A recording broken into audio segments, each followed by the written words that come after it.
சென்னை மாநகராட்சியில் உள்ள வணிக நிறுவனங்களின் பெயர் பலகைகளில் உள்ள வார்த்தைகள் கட்டாயம் பிரதானமாக தமிழில் இடம்பெற்றிருக்க வேண்டும் என்று சென்னை மாநகராட்சி அறிவித்தது. மே 31ஆம் தேதிக்குள் அனைத்து வணிக நிறுவனங்களிலும் தமிழில் இடம்பெற வேண்டும் என்றும், இல்லாவிட்டால் அந்த பெயர் பலகைகள் மாநகராட்சி ஊழியர்களால் அகற்றப்படும் என்றும் எச்சரிக்கப்பட்டது. இந்த தமிழ் பெயர் பலகை முறையை ஒரு சிலர் வரவேற்கின்றனர். தமிழ் உணர்வு எல்லாம் இருக்கிறவங்க எல்லாருமே தமிழ்ல வைக்கணும். அதனால நாங்கள் தமிழ்லயும் வச்சிருக்கோம் போர்டு. அது கரெக்டா சொல்றது 100% உண்மைதான்.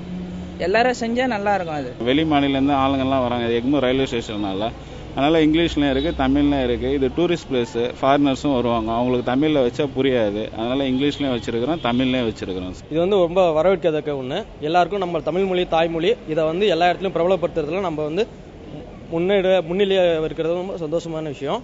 அதே மாதிரி இந்த பேக்கரி, காஃபி இதுக்கெல்லாம் அடுமனை, குழம்பி கடை அப்படின்ற வைக்கிறது கொஞ்சம் கஷ்டமானது ஒண்ணு. இதுக்கு விதிவிலக்கோ இல்ல இதுக்கு மாற்று ஏற்பாடோ ஏதாவது ஒண்ணு கவர்மெண்ட் செஞ்சா மிகவும் நன்றாக இருக்கும். ஆனால் பெரும்பாலான கடைகளில் ஆங்கிலத்தில் உள்ள பெயர்கள் அப்படியே தமிழில் மாற்றி எழுதப்பட்டுள்ளது. உணவகங்கள் ஹோட்டல் என்றும், ரெஸ்டாரண்ட் என்றும், மருந்து கடைகள் மெடிக்கல்ஸ் என்றும் ஆங்கில உச்சரிப்பை அப்படியே தமிழில் எழுதி வைத்துள்ளனர். இவை அனைத்தும் சென்னை மாநகராட்சி கட்டடத்தின் அருகில் உள்ள கட்டடங்கள் என்பது சுவாரஸ்யமான தகவல். சென்னையில் பல்வேறு இடங்களில் தமிழ் பெயர் பலகைகள் கட்டாயம் என்று பிரச்சாரம் செய்யும் சென்னை மாநகராட்சி இதற்கு மட்டும் விதிவிலக்கு கொடுத்துவிட்டது.